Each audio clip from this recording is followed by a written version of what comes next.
Dear student, आज हम देखेंगे ऑप्स और गायनी के कुछ क्वेश्चन देखेंगे और उसके आंसर भी साथ साथ मैं बताऊंगी। जैसे कि हमने एक सीरीज स्टार्ट की थी जिसमें आपका सेल्फ इवैल्यूएशन हो रहा था और सिर्फ 10-10 क्वेश्चन उसमें होते थे, एमसीक्यूज, और उसके ABCD करके आंसर होते थे और आपको अपनी नोटबुक में नोट करना होता था कि फर्स्ट का A, सेकंड का B, इस तरीके से।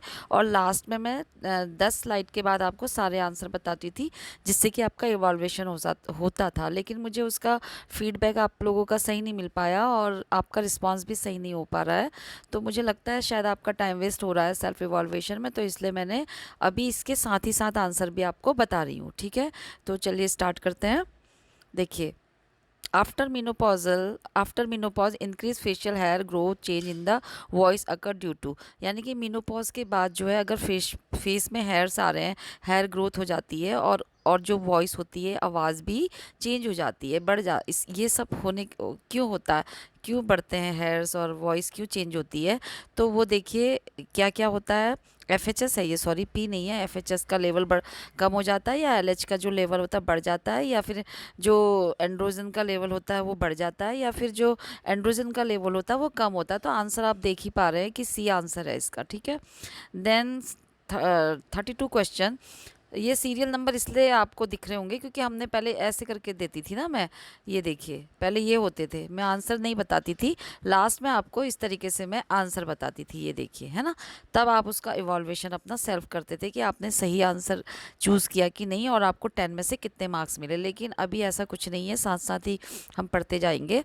और चलिए इसीलिए ये सीरियल नंबर में मत जाइएगा, ये उसी के कंटिन्यूएशन में, इसलिए सीरियल नंबर चेंज है। ठीक है, तो ये हो गया।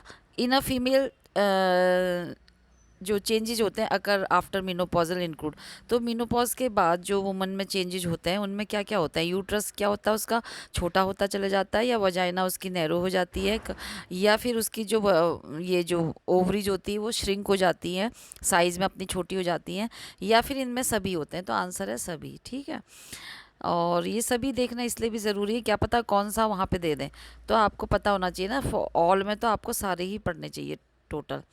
चलिए, देन नेक्स्ट है कि after puberty obese patient have less chances of occurs, ये occurrence of the osteoporosis because of. अब देखिए, प्यूबर्टी के बाद जो प्यूबर्टी होती है उसमें जो ओबेज पेशेंट होते हैं, थोड़े फैटी होते हैं, जो उनको लेस चांस होते हैं किसके लिए, ऑस्टियोपोरोसिस होने के। तो क्यों होते हैं, क्योंकि उनका जो FHS होता है वो कम हो जाता है, या LH कम हो जाता है, या उनका जो एंड्रोजन और एस्ट्रोजन होता है वो काफ़ी जो होता है कन्वर्ट होता है एंड्रोजन किस में, एस्ट्रोजन में, या फिर उनका कन्वर्जन ऑफ मोर एस्ट्रोजन, जो ज़्यादा एस्ट्रोजन उनका किस में कन्वर्ट हो जाता है, एंड्रोजन में।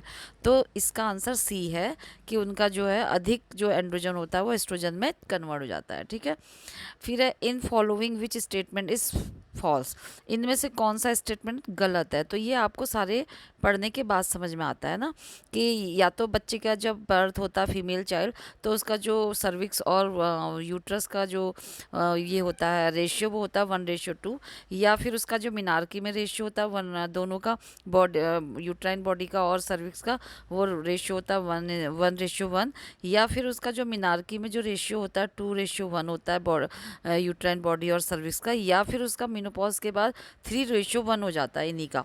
तो ये वाला आंसर सही है, D वाला। ठीक है, देन 35, द वुमेन आफ्टर, ये आफ्टर है, सॉरी, हाँ अल्टर नहीं है, आफ्टर है। After menopause women become more prone to develop of osteoporosis because osteoporosis जो होता है उसको ज़्यादा चांसेस हो जाते हैं डेवलप होने के, कब, जब वो वुमेन जो होती है उसको मिनोपॉज हो जाता है। तो मिनोपॉज के बाद ऑस्टियोपोरोसिस के चांसेस ज़्यादा हो जाते हैं। क्यों हो जाते हैं, क्योंकि एस्ट्रोजन का लेवल क्या होता है, बहुत कम हो जाता है, या फिर एस्ट्रोजन का लेवल बढ़ जाता है, या LH का लेवल बहुत कम हो जाता है, या FHS का लेवल कम हो जाता है। तो आंसर तो वैसे ही मैंने हाईलाइट कर रखा, तो आपको दिख ही रहा है कि A इसका आंसर है, कि एस्ट्रोजन का लेवल क्या हो जाता है, कम हो जाता है।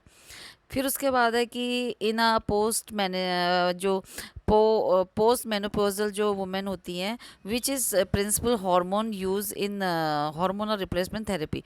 तो जो पोस्ट मेनोपॉज यानी कि मेनोपॉज के बाद जो वुमेन होती है उनमें हार्मोनल जो रिप्लेसमेंट थेरेपी में जो कौन से हार्मोन यूज़ किए जाते हैं ना, तो वो हो गए प्रोजेस्टेरोन यूज़ किया जाता है, या एस्ट्रोजन यूज किया जाता है, या एफएचएस या एलएच। तो हार्मोन थेरेपी के लिए उनके लिए एस्ट्रोजन यूज़ किया जाता है, ठीक है। देन नेक्स्ट क्वेश्चन है कि what do you mean by the delayed menopause. Delayed menopause से आप क्या समझते हैं?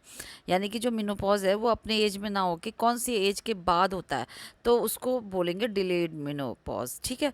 जब मिनोपॉज क्या होता है 45 ईयर के बाद होता है तब वो बोलेंगे डिले मिनोपॉज, या कि 45 ईयर के बाद हो रहा है तब बोलेंगे, या फिर 50 ईयर के बाद हो रहा है तब बोलेंगे डिले मिनोपॉज, या फिर 55 ईयर के बाद हो रहा है तब बोलेंगे।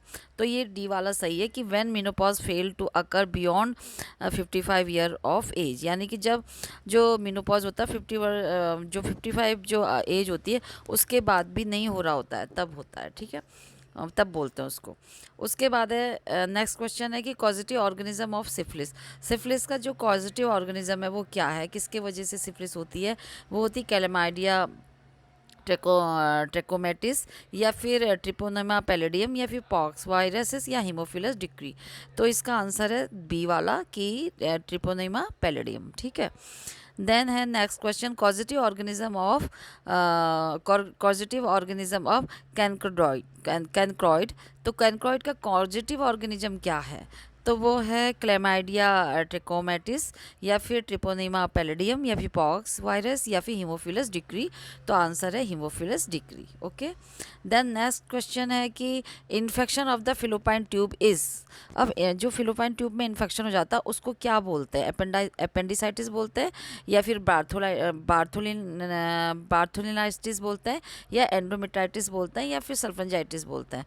तो इसका आंसर होगा सल्फंजाइटिस, जो कि इसमें मैंने हाईलाइट नहीं कर पाई होंगी। तो ये है salpingitis, correct answer. Painful menstruation is term as. Painful menstruation को मतलब मेडिकल टर्म में किस नेम से जानते हैं? मेनोरेजिया का मतलब होता है पेनफुल मेनिस्ट्रेशन, या फिर डिस्मोनोरिया का मतलब होता है, या फिर एमनोरिया का मतलब होता है, या मिनोपॉज का। तो ये हो गया डिस्मोरिया। तो डिस्मोरिया का मतलब पेनफुल मेनिस्ट्रेशन, किसी बच्चों को होता है ना ड्यूरिंग मेनिस्टर, काफ़ी हैवी मतलब बहुत ज़्यादा स्ट्रॉन्ग पेन होता है। तो बच्चों यही था आज का छोटा सा एक वीडियो।